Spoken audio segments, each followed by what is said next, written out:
ewé ń jẹ iwájú ṣáni tí tàwa Ọlọ́run ló.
A máa kú dédé wòyí, ojú yín tí ẹ fi ń wò mí ojú ò ní fọ́, etí tí ẹ fi ń gbọ́ mi etí ò ní di. Mo kí ọkùnrin mo wá, mo kí obìnrin, mo kí ọmọdé, bẹ́ẹ̀ ni mo kí àgbàlagbà. Gbogbo ibikíbi tí ẹ ti ní àǹfààní tẹ́ ti ń wò mí, èmi náà ni ọmọ yín, àbúrò yín, olólùfẹ́ yín, Dr. Mutiu Ọlátìbóyè. Gẹ́gẹ́ bẹ́ sì mọ̀ lórí ètò yìí, lórí oríṣiríṣi àwọn nǹkan tá a máa ń sọ kéékèèké kó mọ jẹ́ àǹfààní fún gbogbo wa. Ó tó ọjọ́ mẹ́ta tí mo ti wá sórí orí ètò. Àkọ́kọ́ náà ó tẹra díẹ̀ ni, alhamdulillah, ara ti yá báyìí. Òun ló fà á tí mo fi fà sẹ́yìn díẹ̀. Àmọ́ a sì wà lórí pé a sì ń tọ́jú ara díẹ̀díẹ̀ náà. Pé bí àwọn èèyàn ṣe ń pè mí báwọn ò rí mi ṣé kò sí nǹkan ṣàlàyé. Láti kó tó di pé ó rẹ̀ mí náà nígbà yẹn náà, kiní kan kó sí mi lójú láti bí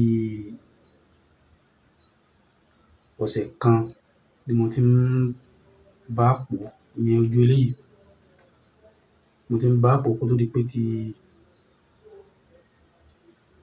ibà yẹn wá. Bẹ́ẹ̀ Ọlọ́run gbàkóso. Àná ni kiní yẹn yọ kúrò lójú mi. Àmọ́ mo sì ń treat ojú yẹn gbogbo ibi tó ti gún mọ́ ojú. Mo sì ń treat ẹ̀ díẹ̀díẹ̀.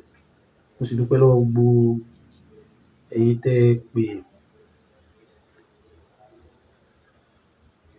gbogbo ẹ̀yin tẹ́ pè mí lọ́lọ́kan òjọ̀kan. Mo dúpẹ́ lọ́wọ́ yín. Ọlọ́run ò ní fi ẹnì kọ̀ọ̀kan wa sílẹ̀. Ayé ò ní mú wa tọmọtọmọ.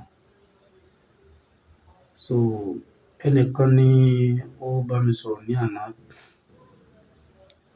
lórí àlá. Wọ́n ní àwọn lálàá pé ejò dúdú kan ń lé àwọn lójú oorun. Ẹ rí ìrí ejò lójú oorun.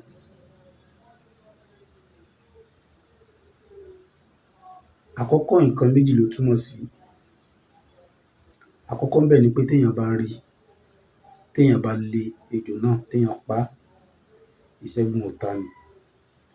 Àmọ́ téèyàn bá rí tí ejò náà bá ń léèyàn tí ò ríyàn bù jẹ lójú oorun, àwọn ẹni ibi fẹ́ máa múra ìjà pẹ̀lú èèyàn ni.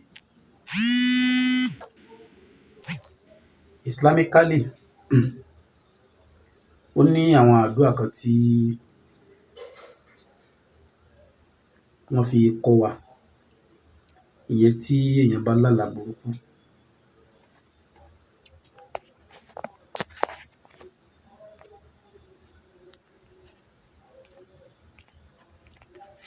ìyẹn tí èèyàn bá lálàá burúkú. Wọ́n ní kí èèyàn bá ti sùn sórí bẹ́ẹ̀dì, gbogbo position téèyàn bá wà lórí bẹ́ẹ̀dì náà, kéèyàn kọjú sí ẹ̀gbẹ́ àlàáfíà, kéèyàn wá ṣe a'udhu billahi minash shaitonir rajim, bismillahir rahmanir rahim, kéèyàn ṣe 3, kéèyàn wá tutọ́ sí ẹ̀gbẹ́ òsì yẹn, pé gbogbo ète ọ̀tá lórí àlá náà pé kò ní wá sí ìmúṣẹ. Wàláì kò ní wá sí ìmúṣẹ. Àmọ́ ìgbà míì wà tó jẹ́ pé tí a bá ti lárú àlá bẹ́ẹ̀, tí a bá tètè rántí irú nǹkan tí mo sọ yìí nílànà ti Christian, tá a bá ti dìde, ẹ jẹ́ ká gbé Bible ká wá ka Psalm 17. Psalm 17 ká kà á. Àmọ́ bá ṣe lò lẹ́kùnrẹ́rẹ́ màá ṣàlàyé fún wa.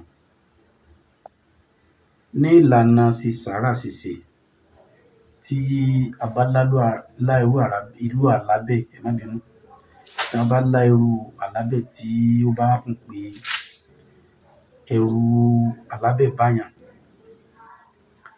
kí ni nǹkan náà tí a máa wá? Ẹ jẹ́ ká lọ wá iyọ̀ ìsebẹ̀. Tó bá jẹ́ pé nílànà ti Mùsùlùmí, tá a bá ti bu iyọ̀ yẹn sínú omi, tá a bá ti bù sínú omi, ẹ wá jẹ́ ká ka alam tara kayfa fa'ala rabbuka bi ashabil fil alam yaj'al kaydahum fi tadlil wa arsala alayhim tayran ababil tarmihim bi hijaratin min sijil faj'alahum ka'asfin ma'kul. Ẹ jẹ́ ká ka 7, ká ka sínú omi yẹn. Tá a bá ti ka sí,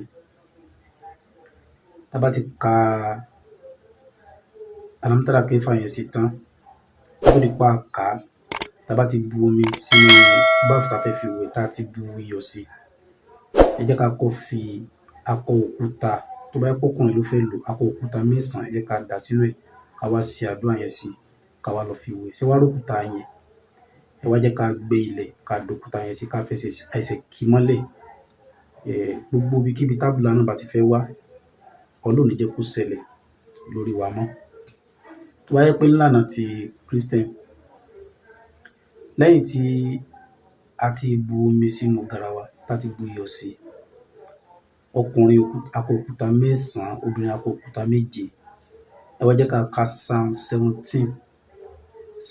17 ká kà sí. Tá a bá ti kà sí, ẹ wá jẹ́ ká lọ fi wẹ̀.